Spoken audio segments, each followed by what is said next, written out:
Hello, everybody. Welcome back to the main event. You're here with me, Daniel. And Aaron. Aaron, we are up to Group B. That makes it sound like we've not done very many at all, but we did start with Group E, of course, because that was the Tuesday fixtures. We are on to the Wednesday fixtures. Before we get started, we are the main event, so please don't forget to subscribe to us, like this podcast, whether you like it or not. And, of course, we are working with Gallowgate Shots this year, who are a Newcastle-based podcast. They offer various different elements of content. I believe they recently had a video opening up some Swedish herring, that's like fermented herring, which has like over 20,000 views. So you can even watch that even if you want a Newcastle fan. It's funny to see grown men rich. Moving on, Group B. Aaron, this is a bit of a strange group. Does this group make you want to retch? It doesn't quite make me want to retch. It doesn't really fill me with much, to be honest. I don't really know what to do with this group so much, especially, I think, for match day one. This isn't a group to talk about at all. However, I think where it comes into its own is for those limitless wildcards in match day two. I think it's going to be very nice. And even wildcards, I think this is a very nice wildcard group to get in on some players. The first game that we should talk about, it's a bit of a rough one. Let's start with Sevilla versus Lens. Sevilla on doing well. 3 losses from 3. A 2-1 loss, a 4-3 loss, and a 2-1 loss. It's a bit like last year, isn't it? Where they started terribly and we assumed they weren't going to perform well in the groups, and that came to fruition. They had a slight late surge by beating Copenhagen, I think, a couple of times. They do every year just to make sure they get in the third spot. Yes, exactly. And then they can win that. They'll go and win the Europa League, undoubtedly. So odds on these are finishing third. 100. I mean, it's just 100% these are finishing third in this group. But it just means at the start, you don't want to own any of them. In terms of injuries in Nianzou, their centre-back is injured.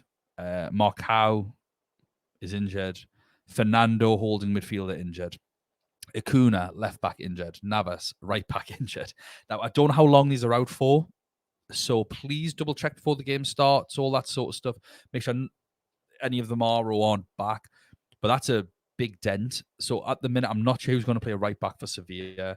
Bade and Gudel are going to be the centre backs. In Pedrosa will be the left back. If Acuna isn't the left back, Aaron, on a scale of 1 to 10, how much do you care about anything I've just said? 2. Fantastic. Let's try and get you up to a 3.5. Banu was sold. Sorry, he's been sold in the summer, which means that Dimitrovic is the goalkeeper, starting goalkeeper at 4.5 million. Have I got you from like a 2 to a 3.5, maybe? I am closer to a 3 now. Closer to a 3, so 2.75 on a scale of 10. I think the only thing that makes it better is if they've signed some defender who used to play for them before going to another team, winning loads of Champions Leagues. If only they had gotten like a defender like that, I think maybe interested, but I can't think of one. I really can't think of one. Shame. I know they've signed some player called Sergio Ramos. Yeah, who's he? I know. I think he's close to the end of his career, just looking for a payday. I think. Yeah, has he came from Saudi Arabia? Yeah, looking for the money. Is that what's happened there? No, I think. I don't know if Sergio Ramos is in the game. He might be under PSG, but I think he's going to unfortunately be priced at his Real Madrid premium price. I think. His PSG price. Yeah. Does it make them a better team? I think it is like a really good story in terms of sport, but it does make them a better team. It does make them a better team. When it comes to cup competitions, when they get into the Europa League, I think it would be really cool if he wins a trophy for Sevilla. Because he's not won enough. It'd just be a fairy tale. This was such a fairy tale for him. Oh, how was that equaliser in the dying minutes of the Champions League? Oh, nothing on the Nothing compared to the 23rd Europa League Sevilla have won. They'll really remember me. I do agree, and that's actually why I think Dimitrovic becomes a better pick at 4.5 million. If you are looking for a 4.5 million goalkeeper, it still wouldn't be him for me because there is another dynamite 4.5 million keeper that we haven't discussed yet. I don't know what group they're in, but it might be the last one we're talking about. Yeah, it is. Is it? Save the best till last. So that's why it's sort of a little bit dismissive. But I think with Banu not being there anymore, you could pick him. They do have Nyland, who was a 4 million goalkeeper on the game, as they've just signed him. But at the minute, he's not playing. There's no evidence that he's going to play just yet. So I'd probably stay away from that. Pedrosa, though. Pedrosa's 4 million. And if Acuna's out for a while, so double check, I actually think Pedrosa left back with Sergio Ramos, Goodell, who was a good centre back. That might bear fruit against Lyon.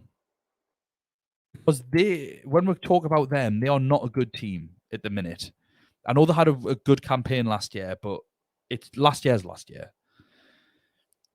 And I could see a little bit of joy in Pedrosa being 4 million. He is a player that you're going to wild card out almost immediately.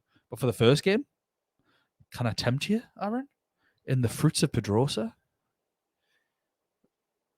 You can't tempt me. I've done it. I have absolutely nothing left to say. Yeah, I think it is interesting, especially because I've just searched up Acuna's injury. It does appear to be a hamstring tendon injury. Obviously, we wish his speedy recovery, but he's going to be missing for a couple of weeks. 4 million defender alert. Pedrosa. All you Eric Bailly freaks, get him in instead. Or the kid from Feyenoord. But it looks like it also looks like he had a bit of an arm injury. Who? Pedrosa? Don't kill my dream. Acuna. Oh, Acuna. So he's got 2 injuries. That seems to be the rougher one in terms of his elbow.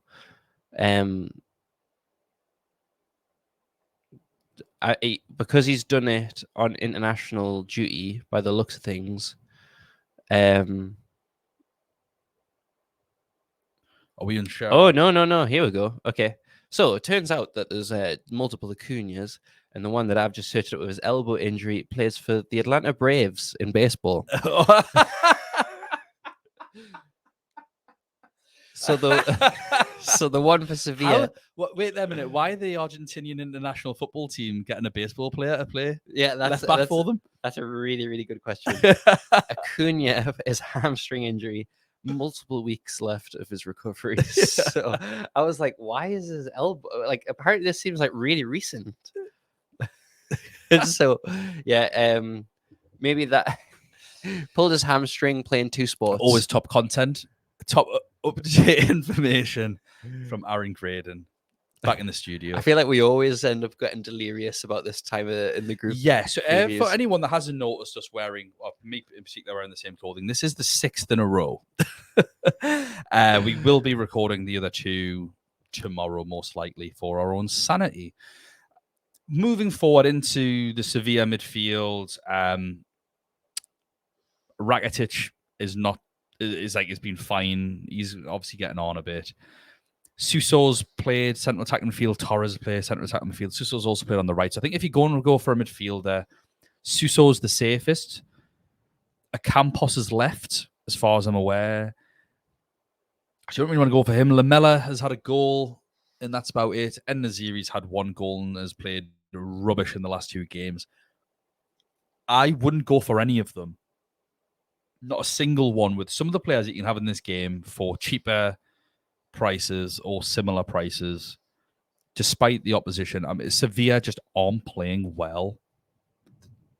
I just personally wouldn't go there. Like I say, unless it's Pedrosa because he's 4 million, with the knowledge that you're sacking him off in a couple of weeks. That would be me. You got anything positive to say about Sevilla? No, just Rakitic 6.5, but again, he's not that. Rakitic on or Rodri.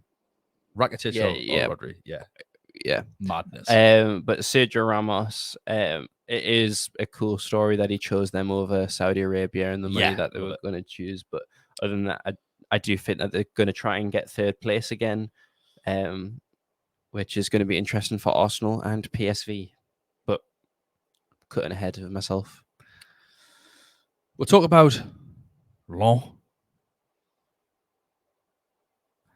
They've just in terms of transfers, they sold Openda, who we've also talked about in previous, to Leipzig for 38 million, and they've signed Wahi for 30 million. They've also sold Fofana to Saudi, yet another Fofana. But this is a team that, if you thought Sevilla were playing badly, up come Lens. 3-2 loss, 1-1 draw, 3-1 loss, 3-0 loss. So they've scored 4 goals in 4 games. They've lost 3 of them and drawn 1. Their assets are horrendously overpriced. You've got Mercado, 4.5 million, who was a left wing back who scored 2 and then replaced by Hadara, who's also 4.5 million in the last game. Like, scraping the barrel. There is no one that you want to pick from this team. Fulgini plays some games. Thomason plays. I don't get why you'd go for them, personally. Aaron, are these getting Plezeniad? Oui. They're getting Plezeniad. And I know that they were good last year. I also don't care that they were good last year. Like, how good are they this year? And they just aren't. There is no talismanic figure in this side except for the left wing back, who scored 2. The left wing back's, I think, the top goal scorer, and he got dropped in the last game. Like, what is that? That's not great. So, Sevilla versus Lens. What's the score? 1-1. I think that's the most boring. Yeah, I actually think Sevilla win. It'll be 2 own goals as well.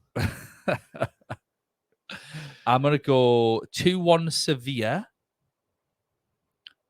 Sergio Ramos goal, Sergio Ramos red card.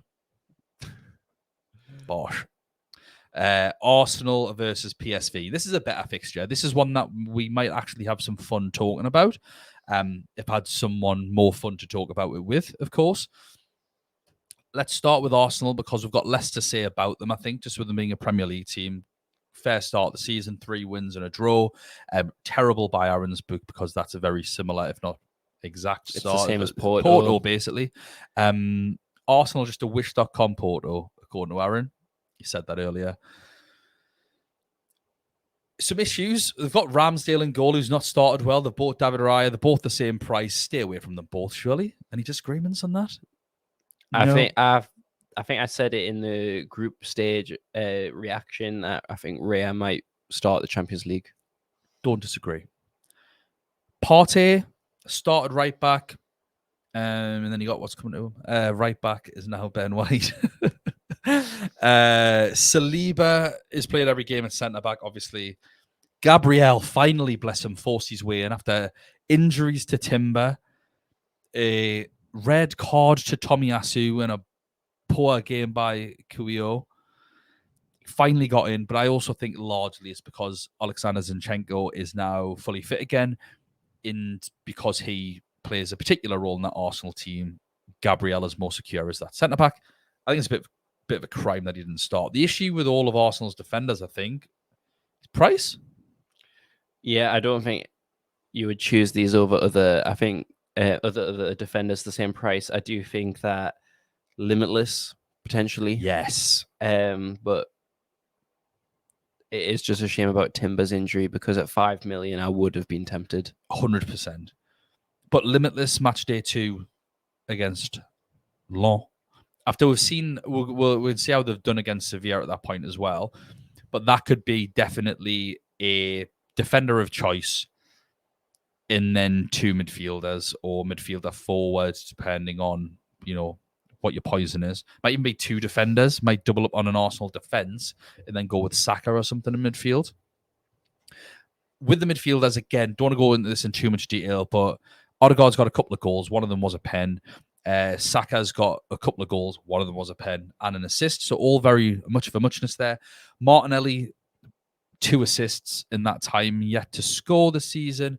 Eddie Nketiah with a couple of goals, and he won a pen. Vieira off the bench seems to be getting assists and pen wins and all that sort of stuff as well. But he's not. I don't know if he's going to start.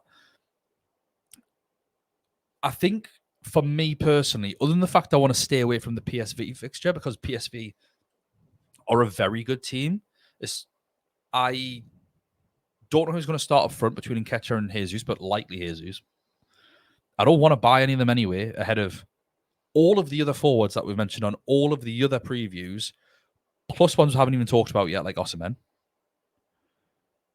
which kind of leaves the midfield area of Odegaard and Saka, who I think are a little overpriced, in my opinion.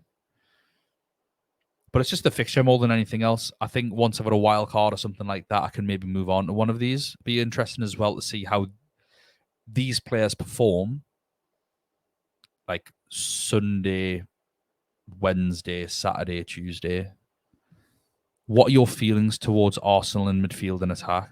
I think that they're a bit risky for this first match day because they've got Tottenham the match after, which they will not want to lose. Obviously Tottenham will have a full week's worth of rest, I believe, and so I think there'll be a little bit of rotation. They play on the Wednesday, so you're bringing these players in to hopefully be better than what you've had play on the Tuesday.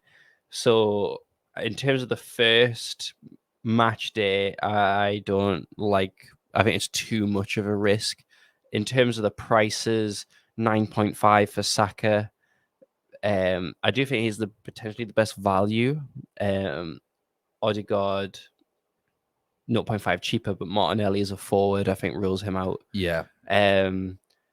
So, and I think they're all going to be subbed off at some point, anyways, for Tottenham. Especially Martinelli. But as you say, as a forward, you're just not going anywhere near This him. could be very well a game where Trossard starts. Yeah, I agree. I think Trossard plays this game, personally. What is Trossard's price? Very good question. And then we'll move on to PSV. 7.5 midfielder. It's too pricey to guess. If it's like an early fixture or something, fair enough. But that's too much to guess. If Trossard's a 6.5. Yeah. PSV, though. PSV, great start to the season, but I've predominantly looked at their Champions League progression. So 4-1, 3-1 wins, then a 2-2 draw, then a 5-1 win against Rangers.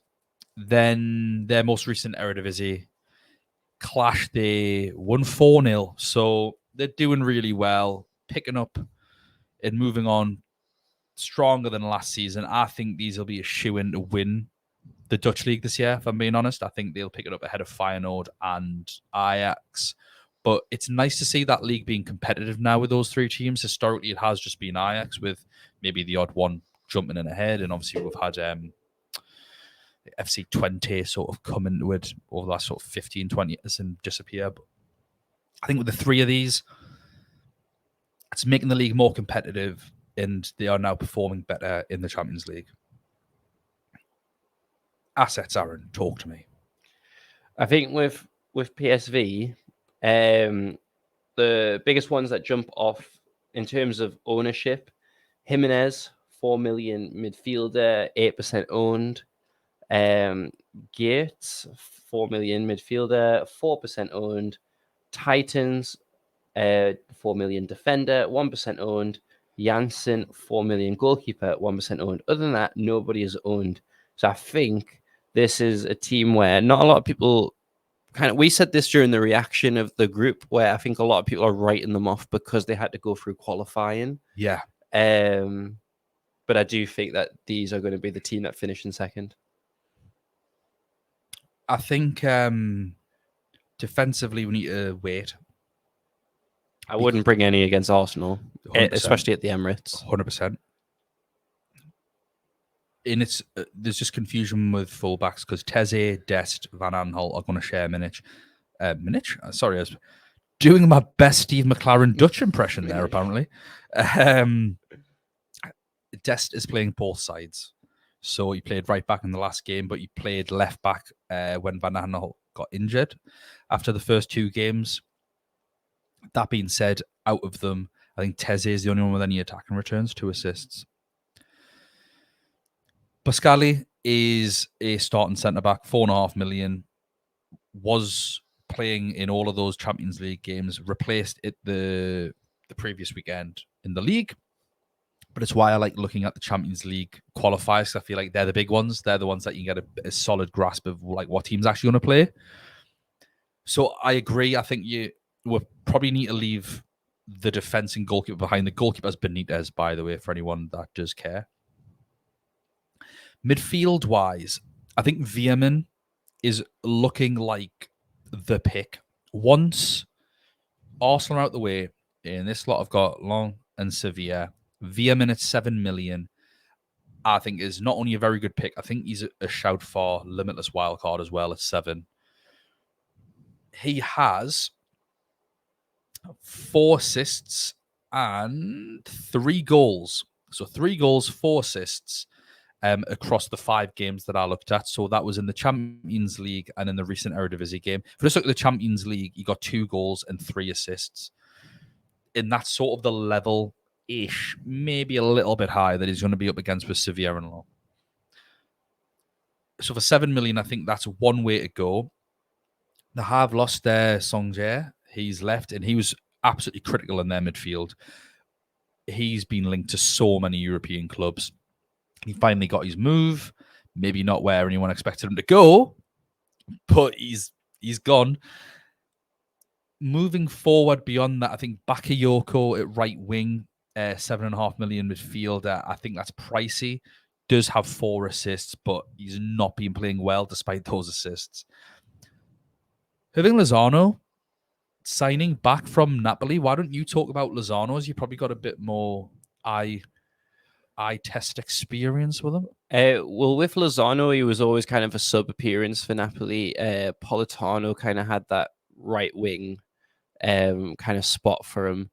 And so, I mean, we all know about like kind of Lozano's pace. He always did really well for Mexico in kind of international competitions. But I think he's just going to get more kind of regular minutes. Yeah. He could be a pick at 6.5 because he's a good player, but he's not played yet. So we've got absolutely no idea. Mm-hmm. And lastly, Aaron, ex-Newcastle United striker, Luke de Jong. He is hot to trot. He is banging them in at the minute. In those Champions League games, he got 5 goals and he got 2 assists. And in the last game in the Eredivisie, he got a goal and 2 assists. 8.5 million. He's a million more than all of those other players that were talked about. But I think, again, for Limitless or for anyone looking for that one, I don't want to say enabler, but certainly budget forward, is he a good choice, Lance Sevilla? He's not the worst, but again, it's kind of the premium forward spot, isn't it? Where is he better than other picks, and what does the rest of your team look like as a result? I think he's going to be really good. I think these are the types of teams that he's good at playing against. In fact, didn't he used to play for Sevilla?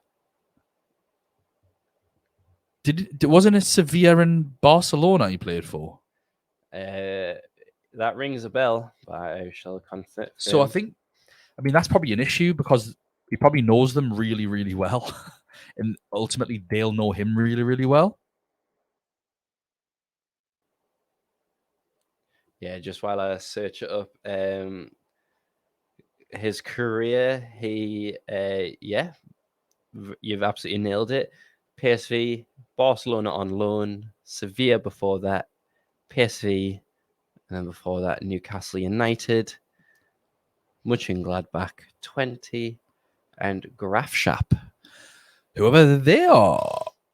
I never heard of them. It doesn't even sound like a real team name. In terms of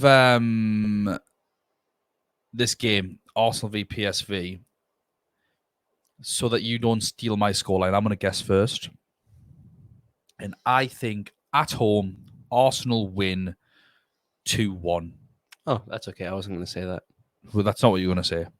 What were you going to say? 3-2. I think it's going to be 3-2. I think the score's going to be 3-2. I wonder where he got that from. No, I'm going to go 2-1. Are you going 3-2 to PSV or to Arsenal? Arsenal. Arsenal. I think Arsenal will leak goals. I think it'll be a nervy. Didn't PSV knock Arsenal out of the Europa League last year, actually? I don't really watch the Europa League, I'll be brutally honest. Yeah, why would you? After 2 nights of Champions League, Prem, leagues, I kind of... They were in the group stage last year. Well, the Arsenal won 1-0 Yeah. at home. PSV won 2-0 away. There we go. I actually think that stuff like that's quite important. Granit Xhaka was the goal scorer. And then Vierman scored for PSV. And Luke de Jong. Right, I'm telling you. Right, I actually didn't look at those. I had no idea. I thought it was knockout stages. I thought they knocked them out. Vierman and Luke de Jong, I'm telling you. They're like, this sort of like the Bruges. This is Bruges of this season, PSV. They don't quite have a Charles de Ketelaere in there. Who does? But Vierman and de Jong, I think, are going to tear up some trees in this group, and I want them. At least one. I'd actually think Vierman is a great pick. Not against Arsenal away, but beyond that, I think it's going to be a good pick. He's Vanaken. This year's Vanaken Skywalker. He's this year's Vanaken Skywalker. How's the group going to go? What's the group going to look like? Same as what I said. Arsenal, PSV, and then who cares what the other two? No, who cares? No, I'm sure their own fans care. Sevilla third. And then Long. Ooh la la. I totally agree. I think that's exactly how it's going to go as well. Love that we have that. Thank you so much for listening. Legitimately, we're going crazy now. For the next group preview, you will, I hope, see us in a change of clothing. Thank you so much again. Please don't forget to like and subscribe, both to us, the main event, and the Gallowgate Shots. Also follow us on Twitter at UCL Fantasy Pod. We will see you around for the next one. Bye now.